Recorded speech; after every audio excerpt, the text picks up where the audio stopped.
जटाओं से है जिनके जल प्रवाह मात गंग का, गले में जिनके सज रहा है हार विश्व जंग का। डमट डमट डमट डमरू कह रहा शिव शिवम, तरल अनल गगन पवन धरा धरा शिव शिवम।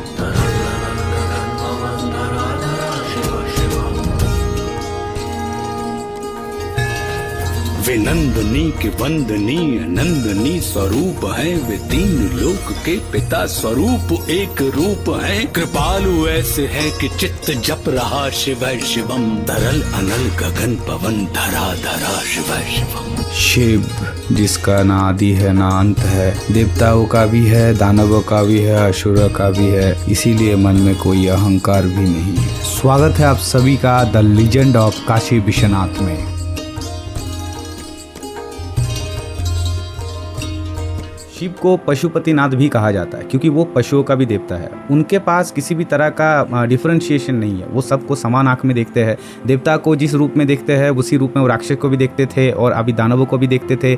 मतलब उनके पास किसी भी तरह का डिफरेंशिएशन नहीं है। तो अगर महादेव के पास श्रद्धा जताना हो, अगर उनको बताना हो कि मैं आपका भक्त हूँ, मैं आपका पूजा करना चाहता हूँ, तो आपको हर वो लिविंग बीइंग से प्यार करना पड़ेगा, प्राणी से प्यार करना पड़ेगा जो इस दुनिया में जीवित है। जैसे कि रास्ते में चलते हुए कुत्ते भी हो सकता है, हाथी भी हो सकता है, या तक कि चींटी भी हो सकता है। अगर आपका मन में उनके लिए कोई प्रेम नहीं है तो पशुपतिनाथ जी से प्रेम पाना या आशा करना व्यर्थ है। इस ब्लॉग में मैं आपको दिखाऊंगा बनारस का गलिया किस तरीके से होते हैं। बनारस को गलियों के शहर भी कहा जाता है। काशी का हिस्ट्री क्या है और क्या क्या आप कर सकते हैं बनारस काशी में जाके, किस तरीके से आप घूम सकते हैं, कैसे आप प्लान बना सकते हैं, A to Z टोटल इस ब्लॉग में आपको मिलेगा। ये मेरा रिक्वेस्ट है आप सभी से, ब्लॉग को पूरा देखिए और प्लीज चैनल को सब्सक्राइब कीजिए। और दोस्तों अभी हम लोग पहुंच गए हैं काशी, एंटर करने वाले हैं। तो ये जो ब्रिज आप देख रहे हैं, इस ब्रिज को कहा जाता है मालवीय ब्रिज, जो 1887 में बनकर तैयार हो गया था। इसको एक्चुअली डिफरेंट ब्रिज भी कहा जाता है, जिनको बनाया गया था फ्रेडरिक थॉमस ग्रैनविल वॉल्टन के नाम से। 1948 के बाद जब इंडिया फ्रीडम मिल गया तब मदन मोहन मालवीय जी के नाम के अनुसार इस ब्रिज का नाम पड़ गया मालवीय ब्रिज। जैसे कि लेकिन ये ब्रिज राजघाट के पास है, इस वजह से इसको राजघाट ब्रिज भी कहते हैं। वहाँ का जो लोकल लोग है वो लोग कहते हैं। और ये ब्रिज है पंडित दीनदयाल उपाध्याय जंक्शन, जो पहले मुगल सराय जंक्शन था, और काशी जो स्टेशन है उसके बीच में ये स्टेशन जो है। और ये जो ब्रिज है इसके साथ मेरा बचपन जुड़ा हुआ है। बचपन में मैं बड़ा हुआ आश्रम में, भारत सेवाश्रम संघ में मैं रहता था। वहीं से मैं बड़ा हुआ हूँ उस जगह पे। बहुत साल वहाँ पे रहने के बाद मैंने धर्म सीखा, ज्ञान सीखा, जो स्पिरिचुअल एक्टिविटीज़ है वो मैंने किया है। मैंने हमेशा पूजा किया है।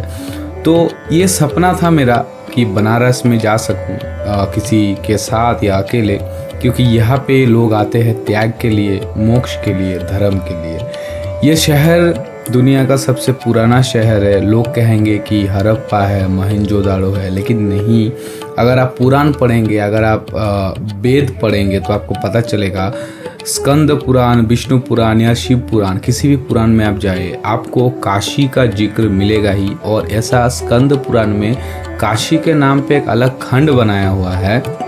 काशी खंड में आपको मणिकर्णिका जो घाट है, इस सब के बारे में जो इन्फॉर्मेशन है आपको उस पुराण में मिलेगा। और ये मेरा बचपन का ख्वाहिश था, लेकिन आज सेकंड टाइम मैं बनारस पहुंच रहा हूं, जिसके लिए मैं बहुत आभारी हूं भगवान शिव जी का, महादेव जी का, कि आज मैं इस जगह पे पहुंच पाया हूं। ये ब्लॉग के साथ बने रहिए और मैं आपको दिखाऊंगा।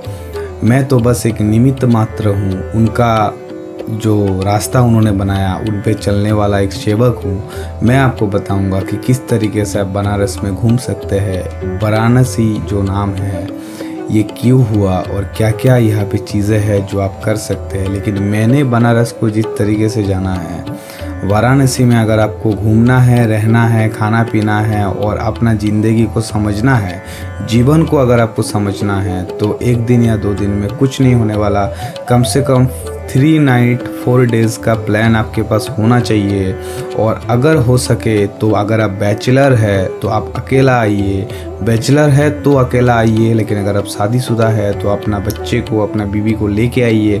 यहाँ पे ऐसा बहुत सारी चीज़ें हैं जो आपको ये बताएगा कि ज़िंदगी कैसे जिया जाता है, और आपको यहाँ पे मोक्ष का भी प्राप्ति हो सकता है। आपको ये ऐसा लगेगा कि ये जो अहंकार है, जो एटीट्यूड आपके अंदर है, मेरे अंदर है, इसका कोई ज़रूरत है ही नहीं, इसका कोई प्राधान्य नहीं है। तो रेलवे ब्रिज के बाद सबसे पहले आता है काशी स्टेशन, जो आप लोगों ने देखा, और उसके बाद ही आता है वाराणसी। वाराणसी जो स्टेशन है, यहीं पे आप लोगों को उतरना है। मैं भी यहीं पे उतरा। तो ये स्टेशन हम लोग अभी घुस रहे हैं। कल रात को 8 बजे ट्रेन में चढ़े थे और अभी आपका सुबह का एटलीस्ट 10-11 बज गया है। ये ट्रेन जो है विभूति एक्सप्रेस 12333 जो कोलकाता से आता है, और 12334 जो कोलकाता यानी कि हावड़ा जाता है वाराणसी से। इस ट्रेन का रिकॉर्ड है, ये हमेशा लेट करता है, लेकिन महादेव की कृपा से आज जो है हम लोग टाइम पे पहुंच गए। तो ये मेरा लाइव का देखा जाए तो इससे पहले मैंने एक ब्लॉग दिया था और कुछ शॉर्ट्स वीडियो भी दिया था, बट देखा जाए तो ये मेरा पहला ब्लॉग है। मुझे नहीं पता लोगों को कैसा लगेगा, मुझे नहीं पता लोग देखेंगे कि भी नहीं, लेकिन स्टेशन पर उतरने के बाद मैंने एक चीज़ नोटिस किया, यहाँ पर कोई भी जल्दी में नहीं है। यहाँ पे हर कोई ऐसा लग रहा है कि यहीं पे रहने आया हो, जब रहना ही है तब थोड़ा धीरे सुस्ते काम करते हैं। इस तरीके का सिचुएशन यहाँ पे बना हुआ है। और ये जो वाराणसी स्टेशन के अंदर से मुझे लग रहा है, यहाँ पे बहुत सारा श्रद्धालु लोग हैं जो आए हैं, क्योंकि हम लोग जो आए ये मशाना होली का टाइम है। मशाना होली का मान्यता ये है कि शिव जी माँ दुर्गा के साथ, पार्वती के साथ, नंदी और अपना जो भी गण है, प्रेत भूत जो भी है, उनके साथ आते हैं यहाँ पे होली खेलने के लिए। और ये होली आबिर से नहीं खेला जाता है, ये होली खेला जाता है आपका मशान यानी कि शमशान में जो राख है उस राख से खेला जाता है। बहुत ज़्यादा भीड़ होता है, लेकिन ये मणिकर्णिका घाट जो है वहीं पे होता है, जहाँ पे मणिकर्णिका महाशमशान भी है, जहाँ पे 24 घंटा चिता जलता रहता है।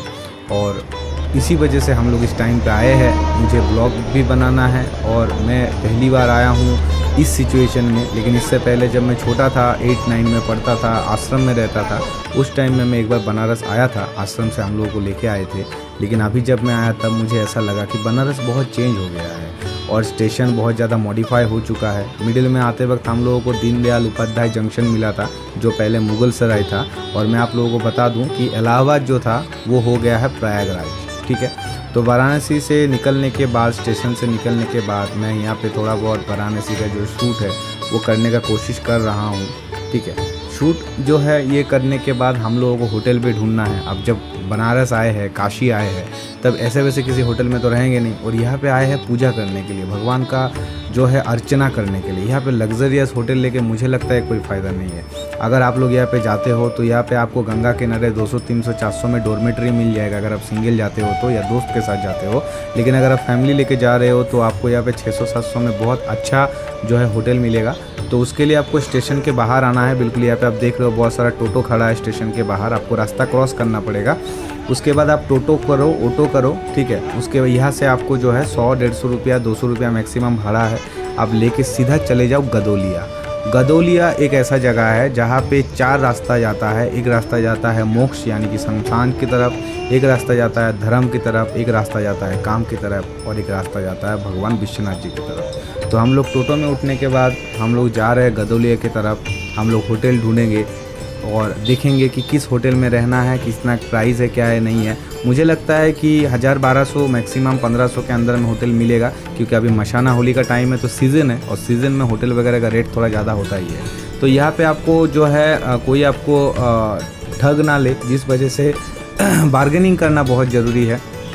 बार्गेनिंग करते रहिए, बार्गेनिंग करना बहुत ज़रूरी होता है। और ये जो है चौक जो रास्ता जा रहा है ये गदोलिया जाएगा। बहुत सारा गलियों होके जा सकता है टोटो, और मेन रास्ता से भी जा सकता है टोटो, क्योंकि बनारस गलियों का शहर है। यहाँ पे इतना सारा गलियाँ है। कोलकाता में हम लोग रहते हैं, हम लोग बड़े रास्ते वगैरह देख के जो है अभ्यास हो गया है हमारा, लेकिन यहाँ पे मैंने देखा कि इतना सारा गलियों है, आपको पता भी नहीं चलेगा कि वहाँ पे 4 व्हीलर 2 व्हीलर सब चल रहा है, टोटो ऑटो सब चल रहा है।